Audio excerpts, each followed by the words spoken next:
नमस्कार दोस्तों, best computer centre Ghiror में आपका स्वागत है।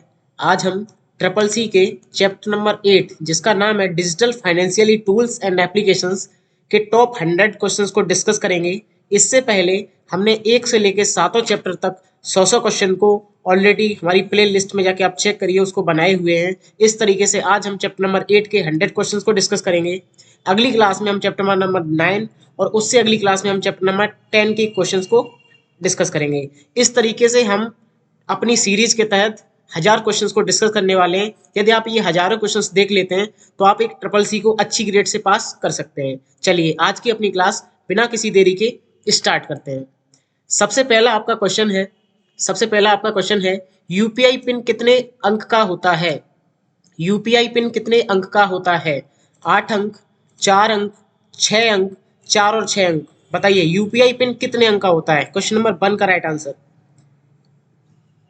तो इसका राइट आंसर है आपका 4 या 6 अंक। तो आपका जो यूपीआई का पिन होता है वो 4 अंक का भी हो सकता है और 6 अंक का भी हो सकता है। अगला प्रश्न, रुपे डेबिट कार्ड क्या है? रुपे डेबिट कार्ड क्या है? देखिए डेबिट कार्ड क्या होता है, आपके अकाउंट में जितना पैसा डला हुआ है आप उसको यूज कर सकते हैं। जैसे एटीएम, जैसे आपके पास एटीएम कार्ड होता है तो आप एटीएम कनेक्ट होता है बैंक से, मतलब आपकी बैंक में जितना पैसा डला हुआ है आप एटीएम की सहायता से उसे निकाल सकते हैं। ठीक है, तो वही आपसे पूछा गया है कि रुपे डेबिट कार्ड क्या है? डोमेस्टिक डेबिट कार्ड, भारत के एनपीसी, एनपीसी लिखा हुआ है, एनपीसीआई लिख लीजिए, एनपीसीआई द्वारा जारी, सभी एटीएम और पॉस मशीनों द्वारा स्वीकृत, ऑल ऑफ दिस। बताइए क्वेश्चन नंबर 2 का राइट आंसर। इसका राइट आंसर आपका ऑल ऑफ दिस। देखिए आपका ये डोमेस्टिक डेबिट कार्ड भी है, मतलब एक डेबिट कार्ड का रूप होता है, तो डोमेस्टिक डेबिट कार्ड और एनपीसीआई के द्वारा जारी किया गया है और सभी एटीएम और पॉस मशीन के लिए ये स्वीकृत होता है। क्लियर हो गया? अगला प्रश्न, पिन का पूरा नाम बताइए। PIN, permanent internet number, personal identification number, permanent identification number, none. बताइए पिन का पूरा नाम। क्वेश्चन नंबर 3 का राइट आंसर। इसका राइट आंसर है आपका पर्सनल आइडेंटिफिकेशन नंबर। तो पिन की जो फुल फॉर्म होती है वो होती है पर्सनल आइडेंटिफिकेशन नंबर। अगला प्रश्न, निम्नलिखित में से कौन सा क्रेडिट कार्ड का प्रकार है? Master card, Visa card, A and B, none of this. बताइए क्रेडिट कार्ड क्या होता है, इसके बारे में आपको थोड़ी जानकारी दें। क्रेडिट कार्ड एक प्रकार का लोन कार्ड होता है। क्या होता है? Loan card. लोन कार्ड जो बैंक के द्वारा जारी किया जाता है और जो क्रेडिट कार्ड की जो लिमिट होती है वो आपके क्रेडिट स्कोर पर डिपेंड करती है। किस पर डिपेंड करती है? क्रेडिट स्कोर पर। और क्रेडिट कार्ड की सहायता से आप कोई भी शॉपिंग वगैरह कर सकते हैं। जैसे आपको कोई शूज खरीदने हो गए, शॉपिंग करनी हो गई, तो ये सारे काम आप क्रेडिट कार्ड के बिहाफ पे कर सकते हैं। तो बैंक आपको लोन दे देती है और पार्टिकुलर समय में आपको वो पैसा जमा कराना होता है, बैंक में जाके जमा करना होता है। ठीक है, तो क्रेडिट कार्ड। बताइए निम्न में से कौन सा क्रेडिट कार्ड का प्रकार है? Master card, Visa card, A and B, none of this. Question number 4 का राइट आंसर।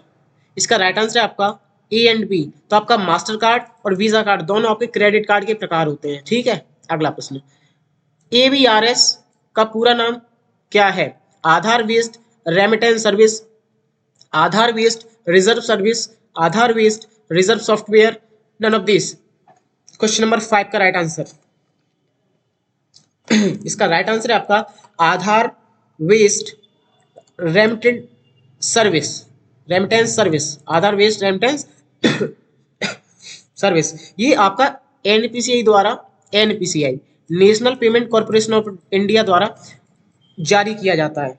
ठीक है, और इसमें आधार का यूज होता है, आपका आधार कार्ड नंबर का यूज होता है। अगला प्रश्न, क्रेडिट कार्ड के रूप में जाना जाता है, क्रेडिट कार्ड के रूप में जाना जाता है soft money, plastic money, easy money, hard money. बताइए क्वेश्चन नंबर 6 का राइट आंसर। इसका राइट आंसर है आपका प्लास्टिक मनी। तो जो प्लास्टिक मनी माना जाता है वो आपको क्रेडिट कार्ड के रूप में उसको जाना जाता है। अगला प्रश्न, भारत का सबसे पहला बैंक है? Reserve bank of India, bank of Hindustan, state bank of India, Andhra Pradesh, Andhra bank. ठीक है, बताइए क्वेश्चन नंबर 7। और ये बहुत ज्यादा ट्रिपल सी एग्जाम्स में ज्यादातर पूछा जाता है। क्वेश्चन नंबर 7 का राइट आंसर। इसका राइट आंसर है आपका बैंक ऑफ हिंदुस्तान। तो जो आपका बैंक ऑफ हिंदुस्तान है इसकी स्थापना 1770 में की गई थी कोलकाता में। ठीक है, कहाँ पे की गई थी? कोलकाता में। अगला प्रश्न, डीएफएस का पूर्ण रूप है digital full service, digital file service, digital final service, digital financial service. बताइए क्वेश्चन नंबर 8 का राइट आंसर। इसका राइट आंसर है आपका डिजिटल फाइनेंशियल सर्विस। तो डीएफएस की फुल फॉर्म पूछ ली जाती है, तो डिजिटल फाइनेंशियल सर्विस। ठीक है, जो वित्तीय सेवाएं होती हैं उन पर आधारित सर्विसें होती हैं, तो उन्हें वो बोलते हैं डिजिटल फाइनेंशियल सर्विस। बैंक ऋण उपलब्ध कराता है, बैंक जो आपको लोन देता है वो उपलब्ध कराता है किस किस चीज पे? घर पे, एजुकेशन पे, व्हीकल पे, ऑल ऑफ दिस। तो आपको जो बैंक लोन देता है वो इन तीनों क्षेत्रों में दे सकता है। होम पे भी दे सकता है, एजुकेशन पे लोन भी दे सकता है और व्हीकल पे भी लोन दे सकता है। अगला प्रश्न, पॉज का पूर्ण रूप क्या है? Point of sale, position of sale, picture of sale, purchase of sale. बताइए पॉज का पूर्ण रूप क्या है? तो इसका राइट आंसर है आपका पॉइंट ऑफ सेल। तो पॉज की फुल फॉर्म क्या होती है? Point of sale. अगला प्रश्न, प्रधानमंत्री सुरक्षा बीमा योजना का शुभारंभ कब हुआ? 9 मई 2015, 9 अप्रैल 2015, 20 मई 2015, 1 मई 2015। बताइए प्रधानमंत्री सुरक्षा बीमा योजना का शुभारंभ हुआ था, कब हुआ था? क्वेश्चन नंबर 11 का राइट आंसर। इसका राइट आंसर है आपका 9 मई 2015। तो 9 मई 2015 को प्रधानमंत्री सुरक्षा बीमा योजना का शुभारंभ किया गया। अगला प्रश्न, बैंक किस पर ब्याज देते हैं? बैंक किस पर ब्याज देते हैं? डिपॉजिट पर, लोन पर, विड्रॉल पर, ट्रांजैक्शन पर। बताइए बैंक जो होते हैं किस चीज पर ब्याज लेते हैं? लेते हैं पूछा गया यहाँ पे, किस चीज पर ब्याज लेते हैं? क्वेश्चन नंबर 12 का राइट आंसर। तो आपका राइट आंसर है loan.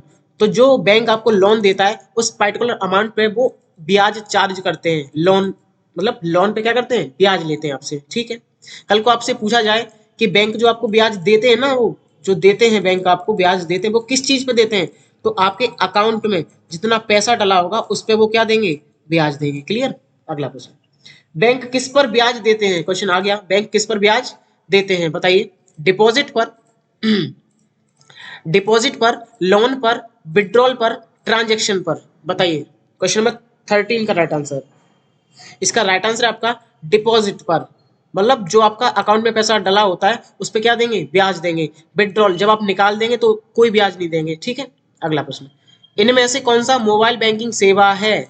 Balance inquiry, account transaction, payment, all of the above. Question number 14 का राइट आंसर। इसका राइट आंसर आपका ऑल ऑफ दी एबव, मतलब आप मोबाइल बैंकिंग की सहायता से तीनों काम कर सकते हैं। अगला प्रश्न, NEFT, NEFT, NEFT national electronic fund transfer सेवा किस वर्ष में प्रारंभ की गई? 2005 में, 2002 में, 2001 में, 2006 में। बताइए क्वेश्चन नंबर 15 का राइट आंसर।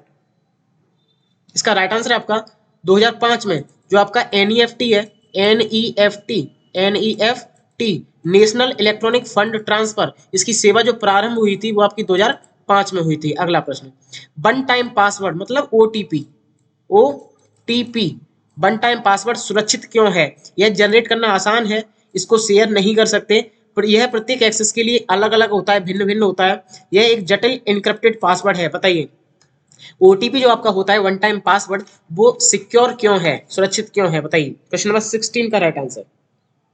इसका राइट आंसर है आपका यह प्रत्येक एक्सेस के लिए भिन्न है, मतलब एक बार इसे एक्सेस करेंगे तो अलग आएगा, देन उसका सेशन आउट हो जाएगा, देन आप दोबारा से लॉगिन करने की कोशिश करेंगे तो उस पर जो ओटीपी जनरेट होगा वो एक दूसरे अंक का जनरेट होगा। ठीक है, ये हर बार एक्सेस के लिए अलग अलग होता है, भिन्न होता है, यही एक इसका सबसे अच्छी बात होती है ओटीपी की। अगला प्रश्न, बैंक मित्र कौन है? बैंकों द्वारा नियुक्त बैंकिंग संवाददाता, बैंक के लिए मूल्यवान ग्राहक, शाखा में सुरक्षा गार्ड, बैंक अकाउंटेंट। बताइए बैंक मित्र कौन होते हैं? बैंक मित्र, क्वेश्चन नंबर 17 का राइट आंसर। इसका राइट आंसर है बैंकों द्वारा नियुक्त बैंकिंग संवाददाता, मतलब जो आपके बैंक मैनेजर्स होते हैं वही आपके कौन होते हैं? बैंक मित्र। अगला प्रश्न, भारत में सबसे बड़ा कमर्शियल बैंक कौन सा है? SBI, BOB, PNB, ICICI. बताइए भारत में सबसे बड़ा कमर्शियल बैंक कौन सा है? क्वेश्चन नंबर 18 का राइट आंसर। इसका राइट आंसर है आपका state bank of India, SBI bank. अगला प्रश्न, एटीएम का अर्थ है, ये बहुत अच्छा क्वेश्चन है जो मोस्टली पूछा जाता है ट्रिपल सी एग्जाम्स में। एटीएम का अर्थ क्या है? Any time money, auto truck of Mahindra, automated teller machine, none of this. इसका राइट आंसर है आपका ऑटोमेटेड टेलर मशीन, एटीएम की फुल फॉर्म। ठीक है, अगला प्रश्न, निम्नलिखित में से कौन इंटरनेट बैंकिंग का लाभ नहीं है? अधिक ब्याज दर प्राप्त करें, ऑनलाइन बिल का भुगतान करें, ऑन द गो को फंड ट्रांसफर करें, किसी भी समय खाता विवरण देखें। बताइए क्वेश्चन नंबर 20 का राइट आंसर। कौन सा इंटरनेट बैंकिंग का लाभ नहीं है? इसका राइट आंसर है आपका अधिक ब्याज दर प्राप्त करें, ये इसका लाभ नहीं है। ठीक है, अगला प्रश्न। आधिकारिक रूप से भारतीय मुद्रा चिन्ह को अपनाया गया था 5 मई 2010 को, 11 जुलाई 2010 को, 13 जुलाई 2010 को, 15 जुलाई 2010 को। बताइए, क्वेश्चन नंबर 21 का राइट आंसर। इसका राइट आंसर है आपका 15 जुलाई 2010 को। तो 15 जुलाई 2010 को जो भारतीय मुद्रा जो चिन्ह था हमारा इस तरीके से रुपया वाला, ठीक है, वो अपनाया गया। अगला प्रश्न। बैंकिंग उपयोग द्वारा बड़ी मात्रा में चेक के तेजी से प्रसंस्करण के लिए निम्नलिखित में से किसका उपयोग किया जाता है? मतलब चेक को जांचने के लिए पूछा गया है बेसिकली, तो किसका प्रयोग किया जाता है? Barcode reader, OCR, MICR, OMR.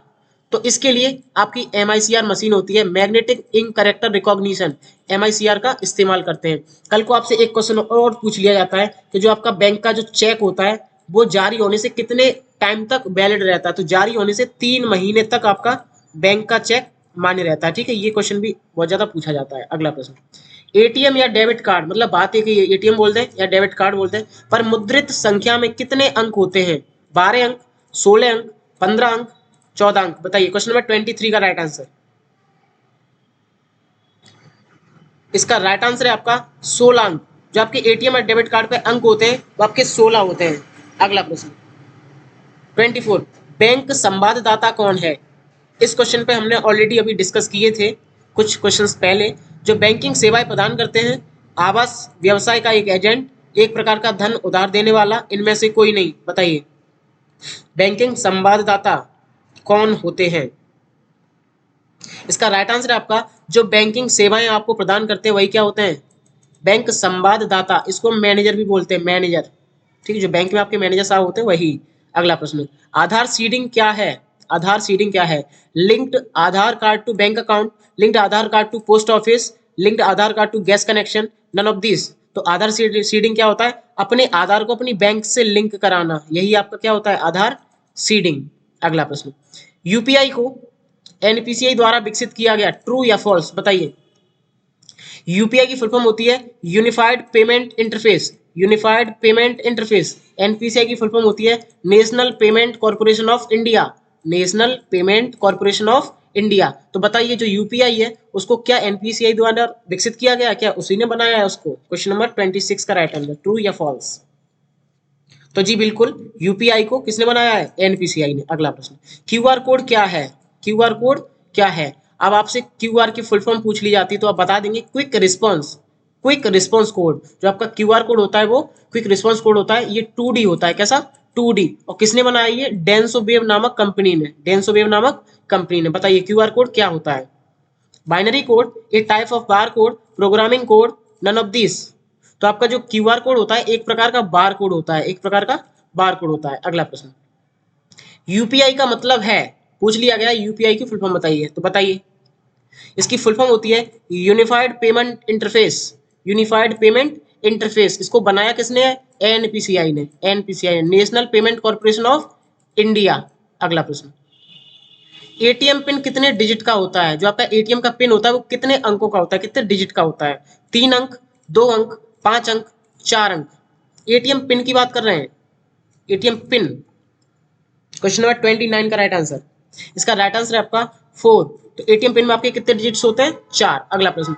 M banking क्या है? Managing banking, manage banking, mobile banking, net banking. तो जो आपका एम बैंकिंग है वो है आपका मोबाइल बैंकिंग। अगला प्रश्न। निम्नलिखित में से कौन सी कंपनी पेटीएम ई वॉलेट से जुड़ी हुई है? टीसीएस, सिट्रस पे, स्नैपडील, 197 कम्युनिकेशन। तो आपका जो पेटीएम ई वॉलेट से जो कंपनी जुड़ी हुई वो है आपकी 197 कम्युनिकेशन। अगला प्रश्न। डीएफटी का पूर्ण रूप है dynamic financial tools, digital financial tools, digital funds tools, double finance tools. बताइए, डीएफटी का पूर्ण रूप क्या है? क्वेश्चन नंबर 32 का राइट आंसर। इसका राइट आंसर है आपका डिजिटल फाइनेंशियल टूल्स। अगला प्रश्न। फेसबुक एक ई कॉमर्स साइट है, ई कॉमर्स साइट वे साइट होती है जिनसे हम कोई चीज खरीद सकते हैं, जैसे अमेजोन हुआ, ठीक है, स्नैपडील हुआ, मीशो हुआ, फ्लिपकार्ट हुआ, ये सारी क्या है, ई कॉमर्स साइट है। तो बताइए क्या फेसबुक एक ई कॉमर्स साइट है? तो जी नहीं, फेसबुक एक ई कॉमर्स साइट नहीं है। फिर क्या है, तो फेसबुक जो है एक सोशल नेटवर्किंग साइट है। कैसी है? सोशल, जिससे हम लोगों से कनेक्ट कर सकते हैं।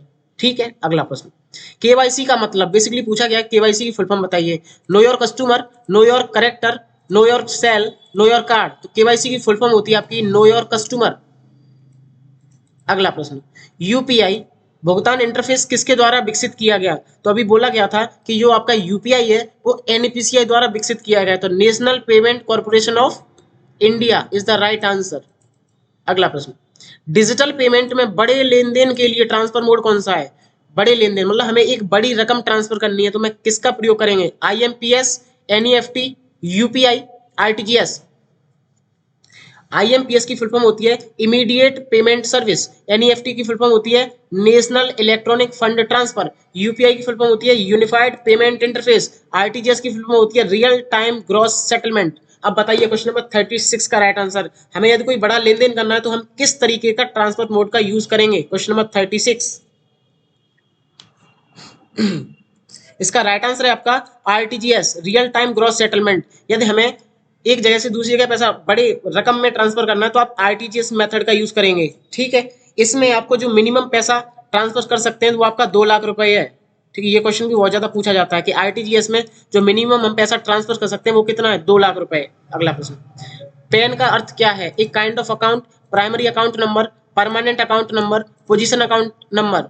तो पैन, जो आपका पैन कार्ड होता है वहां पे पैन लिखा होता है, तो पैन का क्या अर्थ है? Permanent account number, permanent account number. अगला प्रश्न, प्रधानमंत्री मुद्रा योजना में शिशु श्रेणी के अंतर्गत ऋण राशि मतलब उसके आधार पर आप कितना ऋण ले सकते हैं? बताइए, 30,000 रुपए, 40,000 रुपए, 60,000 रुपए, 50,000 रुपए। क्वेश्चन नंबर 38 का राइट आंसर बताइए।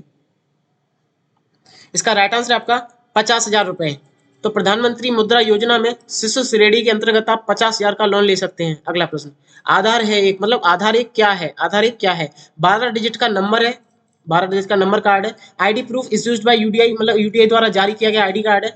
ये सेविंग अकाउंट है, बोथ ए एंड बी। तो इसका राइट आंसर है आपका, ये तो बहुत आसान क्वेश्चन है आपका, तो बोथ ए एंड बी। तो 12 डिजिट का कार्ड नंबर भी होता है प्लस ये यूडीआई द्वारा जारी किया जाता है। अगला प्रश्न, उमंग ऐप एक से अधिक, उमंग ऐप में एक से अधिक भाषाएं हैं मतलब पूछा गया है कि उमंग ऐप में क्या एक से अधिक भाषा है? तो जी हाँ बिल्कुल, एक से अधिक भाषाएं हैं। और पूछा जाए कितनी भाषाएं, तो ये आपका 13 भाषाओं को सपोर्ट करता है। अगला प्रश्न, निम्नलिखित में से कौन सी इंटरनेट के माध्यम से फंड स्थानांतरित करने की प्रणाली है? RTGS, MICR, core banking, NEFT. बताइए, क्वेश्चन नंबर 41 का राइट आंसर, इसका राइट आंसर आपका NEFT, national electronic fund transfer. पूछा जाए आरटीजीएस की फुल फॉर्म तो रियल टाइम ग्रॉस सेटलमेंट। पूछा जाए एमआईसीआर की फुल फॉर्म तो magnetic ink character recognition. NEFT की पूछी जाए तो नेशनल इलेक्ट्रॉनिक फंड ट्रांसफर। अगला प्रश्न, बचत खाता खोलने के लिए न्यूनतम आयु है? बचत मतलब सेविंग अकाउंट खोलने के लिए आपकी जो मिनिमम एज होनी चाहिए वो कितनी होनी चाहिए? 5 साल, 7 साल, 10 साल, 6 साल। बताइए, सेविंग अकाउंट खोलने के लिए जो आपकी मिनिमम एज होनी चाहिए वो आपका होना चाहिए 10 साल।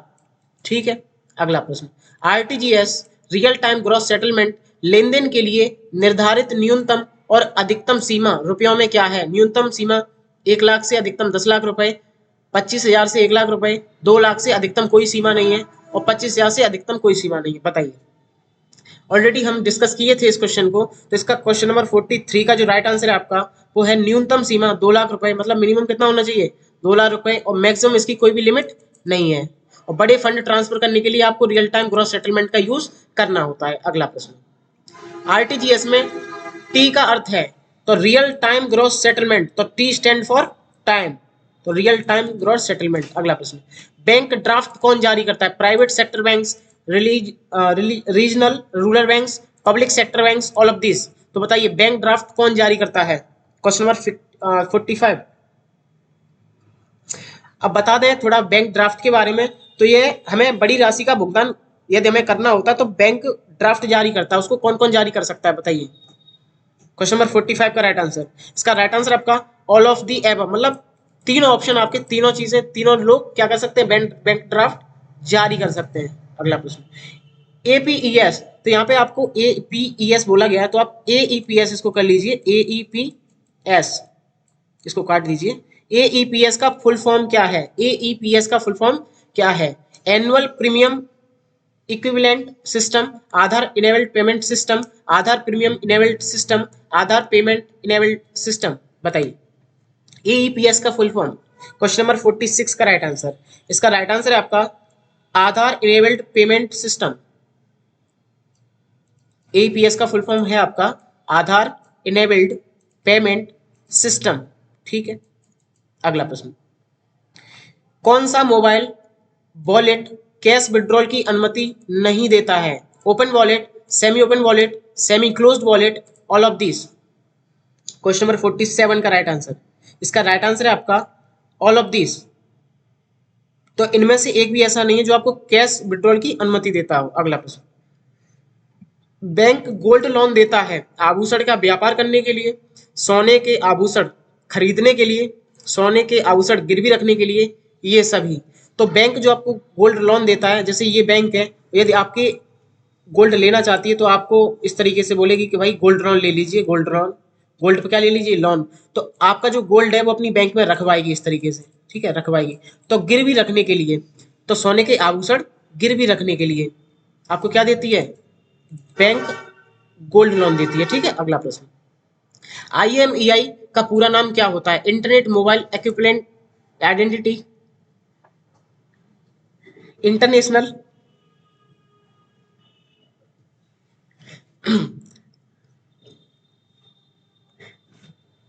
International mobile electronic identity, international mobile equivalent identity, none of this. बताइए आईएमईआई का फुल फॉर्म।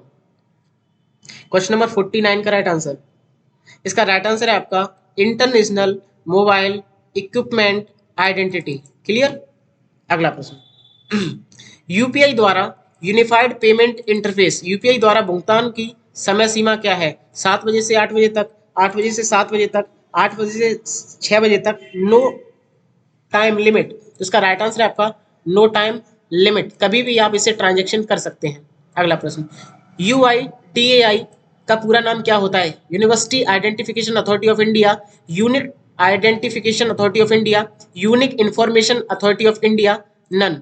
बताइए यूआईडीएआई आधार कार्ड इसी संस्था के द्वारा जारी किया जाता है, उसका फुल फॉर्म पूछा गया है। क्वेश्चन नंबर 51 का राइट आंसर,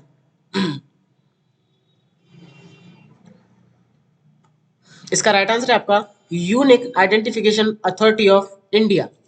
अगला प्रश्न, यूपीआई के माध्यम से पैसे भेजना क्या कहलाता है? पुश करना, पुल करना, सेंड करना, फॉरवर्ड करना। तो जब आप यूपीआई के माध्यम से पैसा ट्रांसफर करते हैं तो हम उसे बोलेंगे पुश करना। क्या करना? पुश। अगला प्रश्न, NEFT national electronic fund transfer प्रयोग करने की समय सीमा क्या है? बताइए नेशनल इलेक्ट्रॉनिक फंड ट्रांसफर प्रयोग करने की समय सीमा क्या है? क्वेश्चन नंबर 53 का राइट आंसर, इसका राइट आंसर आपका 24/7, आप कभी भी यहाँ पे इसका प्रयोग कर सकते हैं। अगला प्रश्न, सीवीवी का पूर्ण रूप क्या है?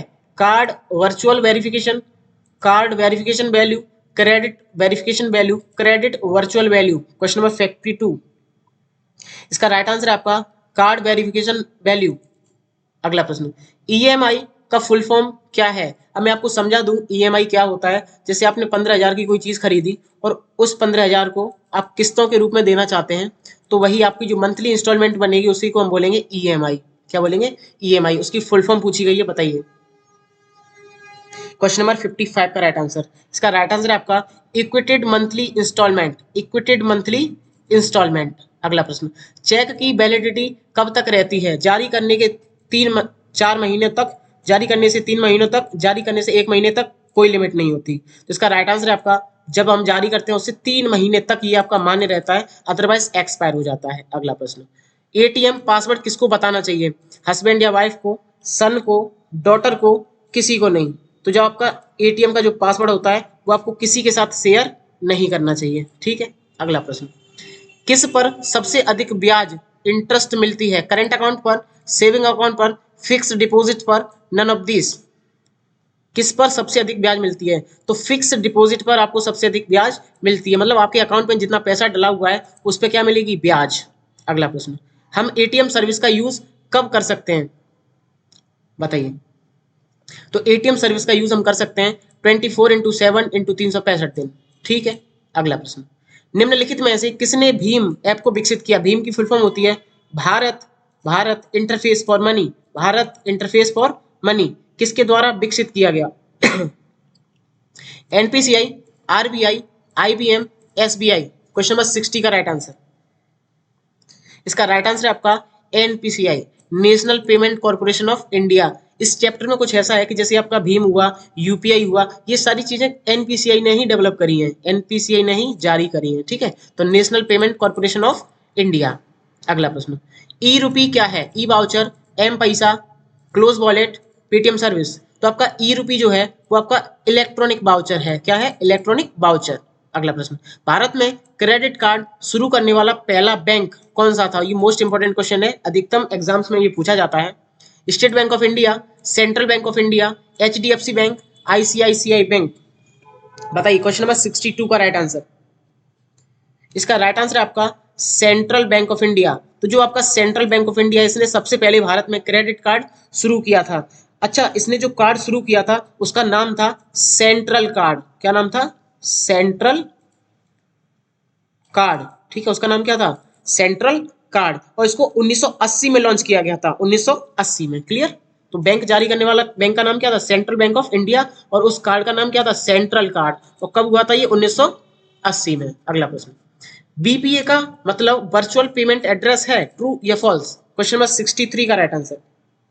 तो जी हाँ, बिल्कुल, बीपीए का मतलब होता है वर्चुअल पेमेंट एड्रेस। अगला प्रश्न, भीम ऐप कितनी भाषाओं में है? मतलब ये कितनी भाषाओं को सपोर्ट करता है? 25 भाषाएं, 10 भाषाएं, 14 भाषाएं, 20 भाषाएं। जो आपका भीम ऐप है जिसकी फुल फॉर्म होती है भारत इंटरफेस फॉर मनी, वो ऐप कितनी भाषाओं को सपोर्ट करता है? क्वेश्चन नंबर 64 का राइट आंसर। तो इसका राइट आंसर आपका 20 लैंग्वेजेस। ये आपका 20 भाषाओं को सपोर्ट करता है। सॉरी। अगला प्रश्न, बैंक प्रदान करती है central services, direct services, financially services, other. तो बैंक जो आपको प्रोवाइड करती है वो होती है आपकी फाइनेंशियल सर्विसेज। अगला प्रश्न, एमएमआईडी में कितनी संख्याएं होती हैं? मतलब एमएमआईडी कोड कितने डिजिट का होता है? कितनी संख्याएं होती हैं बताइए? 4, 5 संख्याएं, 7 संख्याएं, 6 संख्याएं। क्वेश्चन नंबर 66 का राइट आंसर। तो एमएमआईडी की फुल फॉर्म आपसे पूछ ली जाए तो आप बताएंगे मोबाइल मनी आइडेंटिफायर। क्या बताएंगे? Mobile money identifier. ठीक है, वहां से पूछा गया है कि भाई इसमें कितनी संख्याएं होती हैं बताइए। तो इसका राइट आंसर आपका 7। ये 7 डिजिट का एक कोड होता है। अगला प्रश्न, आईटीजेड किस बैंक द्वारा अधिकृत मोबाइल वॉलेट है? Finance ministry, SBI, GOI, RBI. बताइए क्वेश्चन नंबर 67 का राइट आंसर। इसका राइट आंसर आपका RBI, reserve bank of India द्वारा अधिकृत मोबाइल वॉलेट है आईटीजेड कैश। अगला प्रश्न, भारतीय रिजर्व बैंक कब स्थापित हुआ? इंपॉर्टेंट क्वेश्चन है ये आपका। भारतीय रिजर्व बैंक कब स्थापित हुआ? 1 अप्रैल 1935 में, 6 अप्रैल 1939 में, 1 अप्रैल 1945 में, नन। क्वेश्चन नंबर 68 का राइट आंसर। इसका राइट आंसर है आपका 1 अप्रैल 1935 में। अगला प्रश्न, भारतीय रिजर्व बैंक का मुख्यालय कहाँ है? ये भी इंपॉर्टेंट क्वेश्चन है आपका। नागपुर में, दिल्ली में, मुंबई में, भोपाल में। तो इसका राइट आंसर है आपका मुंबई में। तो भारतीय रिजर्व बैंक का मुख्यालय कहाँ है? मुंबई में। अगला प्रश्न, आईएमपीएस इमीडिएट पेमेंट सर्विस का अर्थ पूछा गया है। आईएमपीएस का अर्थ इमीडिएट पेमेंट सर्विस नहीं है। बताइए ट्रू या फॉल्स? क्वेश्चन नंबर 70 का राइट आंसर। तो जी बिल्कुल ये गलत बात है, यही तो होती है, इमीडिएट पेमेंट सिस्टम ही होती है। ठीक है, अगला प्रश्न, भीम एक डिजिटल भुगतान प्रणाली है जिसे 30 दिसंबर 2016 को लॉन्च किया गया था। ट्रू या फॉल्स? क्वेश्चन नंबर 71 का राइट आंसर। जी बिल्कुल, भीम को 30 दिसंबर 2016 को लॉन्च किया गया था। अगला प्रश्न, क्रेडिट कार्ड में एपीआर क्या है? एपीआर क्या है? Annual percentage rate, annual processing rate, auto percentage rate, auto processing rate. तो क्रेडिट कार्ड में एपीआर का क्या मतलब होता है बताइए? इसका राइट आंसर आपका एनुअल परसेंटेज रेट। तो क्रेडिट कार्ड में आपका एपीआर का मतलब होता है एनुअल परसेंटेज रेट। अगला प्रश्न, C2B का अर्थ होता है customer to business, consumer to business, both of this, none of this. तो सी का मतलब होता है कंज्यूमर टू बिजनेस। जब कोई कंज्यूमर बिजनेस से कॉन्टेक्ट करता है, कोई चीज खरीदता है, उसको बोलेंगे हम C2B, कंज्यूमर टू बिजनेस। अगला प्रश्न, यहां से पूछा जाए बी टू सी तो business to consumer, B to B तो business to business, C to B तो कंज्यूमर टू बिजनेस, और सी2सी कंज्यूमर टू कंज्यूमर। इस तरीके से ये फुल फॉर्म भी पूछी जाती है। अगला प्रश्न, 500 रुपए के नोट का आकार क्या है बताइए। इस तरीके से क्वेश्चंस को पूछा जाता है ट्रिपल सी में। कुछ क्वेश्चंस को ऐसे पूछ लिया जाता है कि 500 रुपए के नोट का आकार बताइए, 200 रुपए के नोट का आकार बताइए, 100 रुपए के नोट का आकार बताइए। इस तरीके से आपको क्वेश्चन पूछ लिए जाते हैं, ठीक है। तो ये जानकारी आपको पता होनी चाहिए। तो 500 रुपए के नोट का आकार बताइए क्या होता है। क्वेश्चन नंबर 74 का राइट आंसर। इसका राइट आंसर है आपका 66 mm इंटू 150 mm। अच्छा, इसका जो 500 कलर के नोट का जो कलर होता है वो होता है आपका स्टोन ग्रे कलर। कौन सा colour? Stone stone grey colour, stone grey colour. और आप ऐसे समझ सकते हैं पत्थर जैसा सिलेटी पत्थर जैसा सिलेटी रंग होता है इसका, पत्थर जैसा सिलेटी रंग। और स्टोन ग्रे कलर, कैसा कलर? Stone grey colour. इसको आप नोट डाउन कर लीजिए। अगला प्रश्न, भारत में किस बैंक ने पहला एटीएम जारी किया? SBI bank, HDFC bank, HSBC bank, ICIC bank.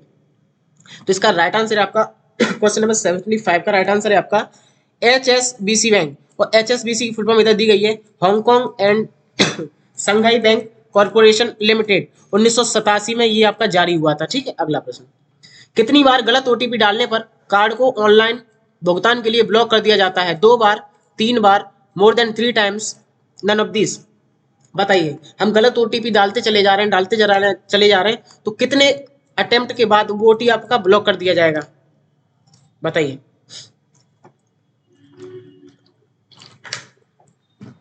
तो इसका राइट आंसर है आपका मोर देन 3 टाइम्स। 3 बार से ज्यादा यदि आप उसको ट्राई करेंगे, गलत डालने का प्रयास करेंगे, तो आपका वो ओटीपी ब्लॉक कर दिया जाएगा, ठीक है। अगला प्रश्न, भीम ऐप का पूरा नाम क्या है? तो भीम, BH for Bharat, Bharat interface for money, Bharat interface for money किसके द्वारा बनाया गया था? एनपीसीआई के द्वारा, national payment corporation of India. तो यहां से पूछा गया भीम ऐप का पूरा नाम बताइए, तो Bharat interface for money, Bharat interface for money, ठीक है। क्वेश्चन नंबर 77 का ए इज द राइट आंसर। अगला प्रश्न, आरटीजीएस, आरटीजीएस मतलब रियल टाइम ग्रॉस सेटलमेंट सुविधा कब शुरू हुई? बताइए। 2002 में, 2005 में, 2004 में, 2008 में। इसकी सुविधा के बारे में थोड़ा सा बात करें, हमें बड़े जब फंड ट्रांसफर करने होते हैं, हमें बड़ा अमाउंट ट्रांसफर करना होता है, तो हम आरटीजीएस मेथड का यूज करते हैं, रियल टाइम ग्रॉस सेटलमेंट का, ठीक है। इसमें जो मिनिमम पैसे की लिमिट रखी जाती है वो 2 लाख रुपए होनी चाहिए, मिनिमम 2 लाख रुपए, मैक्सिमम नो लिमिट, मैक्सिमम कोई भी लिमिट नहीं है। यहाँ से 2-4 क्वेश्चन इस तरीके से बन जाते हैं। अगला प्रश्न, आरटीजीएस सुविधा कब शुरू हुई? बताइए। क्वेश्चन नंबर 78 का राइट आंसर। इसका राइट आंसर आपका 2004 में।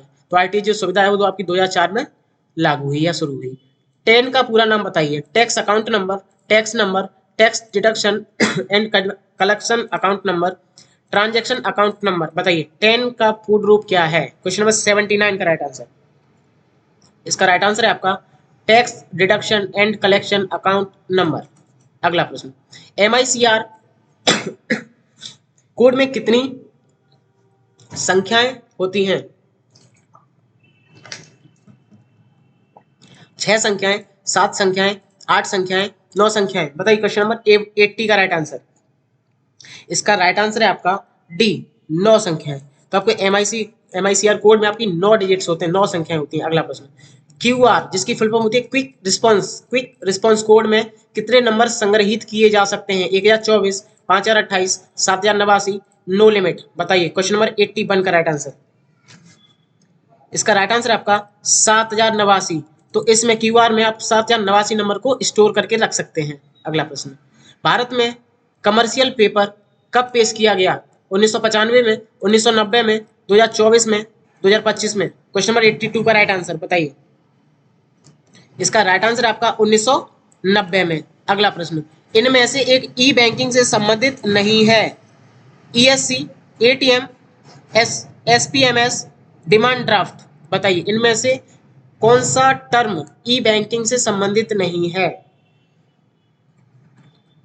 इसका जो राइट आंसर है आपका वो है डिमांड ड्राफ्ट। क्या है? डिमांड ड्राफ्ट, ठीक है। अच्छा, डिमांड ड्राफ्ट के बारे में थोड़ी सी जानकारी दें। ये बैंक द्वारा जारी किया जाता है, न कि ई बैंकिंग के द्वारा, ठीक है। तो ई बैंकिंग के द्वारा ये जारी नहीं किया जाता, ये बैंक द्वारा जारी किया जाता है। अगला प्रश्न, किस प्रकार की बैंकिंग में इलेक्ट्रॉनिक वित्तीय लेन देन किया जाता है? ई बैंकिंग में, एम बैंकिंग में, पॉस बैंकिंग में, यूनिवर्सल बैंकिंग में? बताइए, क्वेश्चन नंबर 84 का राइट आंसर।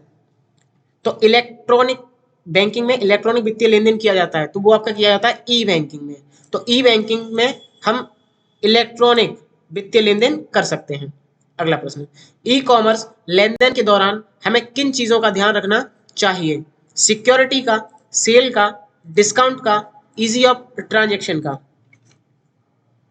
तो सबसे ज्यादा जो जरूरी चीज है वो है आपकी सिक्योरिटी, तो सिक्योरिटी का हमें ध्यान रखना चाहिए। अगला प्रश्न, बैंक लोन जैसे होता क्या है मैं आपको बताऊं।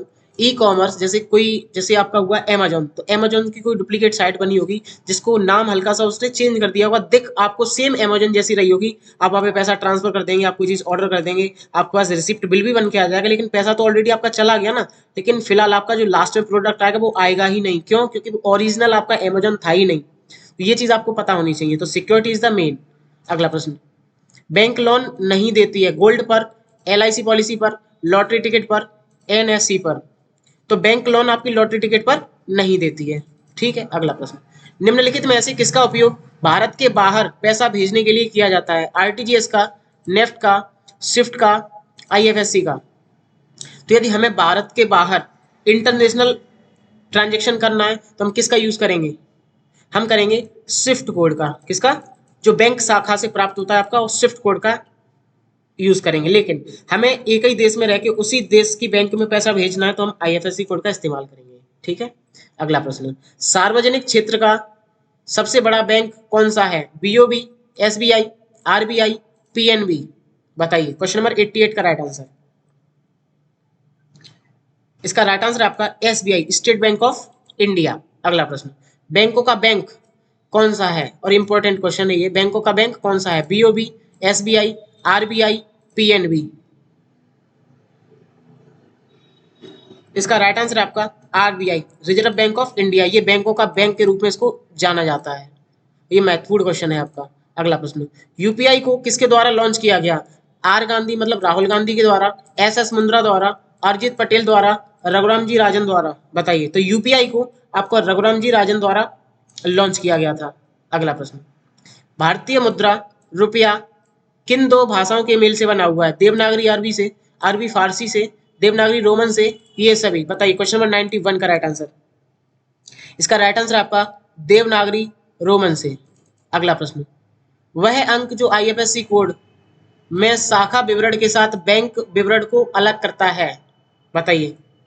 तो जो आपका जीरो होता है वो इन दोनों चीजों को अलग कर देता है। ठीक है, जो आपका जीरो होता है वो इन दोनों चीजों को बिल्कुल अलग कर देता है। अगला प्रश्न, ई वॉलेट का इस्तेमाल खाली जगह में होता है? चेक पेमेंट में, कैश पेमेंट में, डिजिटल पेमेंट में, नन ऑफ दिस? बताइए, क्वेश्चन नंबर 93 का राइट आंसर। इसका राइट आंसर आपका डिजिटल पेमेंट। जब हम डिजिटल पेमेंट करते हैं तो हम ई वॉलेट का इस्तेमाल कर सकते हैं। एमएमआईडी का पूरा नाम क्या है? तो इसका फुल फॉर्म है आपका mobile money identifier, mobile money identifier. अगला प्रश्न, पैन कार्ड में कितने अल्फा न्यूमेरिकल अंक होते हैं? पैन कार्ड में कितने अल्फा न्यूमेरिकल अंक होते हैं? 15 अंक, 12 अंक, 10 अंक, 13 अंक? बताइए, क्वेश्चन नंबर 95 का राइट आंसर। इसका राइट आंसर आपका 10 अंक। तो आपका जो अल्फा न्यूमेरिकल जो वैल्यूज होती है वो आपकी 10 होती है पैन कार्ड में। और पैन कार्ड की फुल फॉर्म क्या होती है? Permanent account number, permanent account number. किसी बीमा में जमा होने वाली किस्त को हम किस रूप से जानते, किस रूप में जानते हैं, मतलब किस नाम से जाना जाता है? Token money, premium, cash, insurance money? तो जब किसी बीमा में जमा होने वाली जो किस्त होती है उसको हम प्रीमियम के नाम से जानते हैं। किस नाम से? प्रीमियम। अगला प्रश्न, कौन सी तकनीकी सुरक्षा, कौन सी तकनीकी सुरक्षित संचार सुनिश्चित करते हुए इंटरनेट बैंकिंग लेन देन के दौरान डेटा को इनक्रप्ट करती है? Blockchain, HTTPS, QR code, Bluetooth? तो वो है आपका HTTPS, hyper text transfer protocol secure. ठीक है। अगला प्रश्न, क्या आप एक ही मोबाइल पर एक से अधिक यूपीआई एप्लीकेशन का उपयोग कर सकते हैं यदि वे एक ही बैंक खाते से जुड़े हों? तो जी हाँ, बिल्कुल, हम एक ही मोबाइल में एक से ज्यादा यूपीआई एप्लीकेशन का यूज कर सकते हैं। अगला प्रश्न, क्वेश्चन नंबर 99, सुरक्षित लॉगिन सुरक्षित पैसा ट्रांसफर, सुरक्षित ऑनलाइन लेन देन के लिए ओटीपी का इस्तेमाल होता है? क्वेश्चन नंबर 99 का राइट आंसर बताइए। जी बिल्कुल, सुरक्षित चीजें करने के लिए हम ओटीपी का इस्तेमाल करते हैं। क्वेश्चन नंबर लास्ट, और हम इस तरीके से हमने, ये आपका क्वेश्चन नंबर लास्ट है चैप्टर नंबर 8 का 100 नंबर। बताइए, POS point of sale, POS की फुल फॉर्म क्या होती है? Point of cell. सिस्टम की सेवा तक पहुंचाने के लिए कौन सी आवश्यकता नहीं है? इंटरनेट की जरूरत नहीं पड़ती है, पिन की जरूरत नहीं पड़ती है, डेबिट कार्ड की जरूरत नहीं पड़ती है, अकाउंट नंबर की जरूरत नहीं पड़ती है। देखिए, पॉज सर्विस करने के लिए आपको इंटरनेट की जरूरत पड़ने वाली है, पिन की भी जरूरत पड़ेगी, डेबिट और क्रेडिट कार्ड की जरूरत तो पड़ेगी पड़ेगी, लेकिन आपको वहां से अकाउंट नंबर की वहां पे जरूरत आपको नहीं पड़ेगी। ठीक है, उम्मीद करते हैं आपको क्लास ये समझ में आई होगी। इस तरीके से हमने चैप्टर नंबर 8 के आज आपके साथ 100 क्वेश्चंस को डिस्कस किया। ठीक इसी प्रकार से अब हमारी जो अगली क्लास होगी वो चैप्टर नंबर 9 की होगी, फिर चैप्टर नंबर 10 की होगी। इस तरीके से हम 1000 क्वेश्चंस को कंप्लीटली पूरा कर रहे होंगे। ठीक है, आपने 10 क्लासें अभी तक नहीं देखी तो आप जाके प्लेलिस्ट में चेक कर सकते हैं, प्लस इसको देख भी सकते हैं। ठीक है, हमारी वीडियो देखने के लिए धन्यवाद। आप चैनल पर नए हैं तो हमारे चैनल को सब्सक्राइब करिए। Thank you.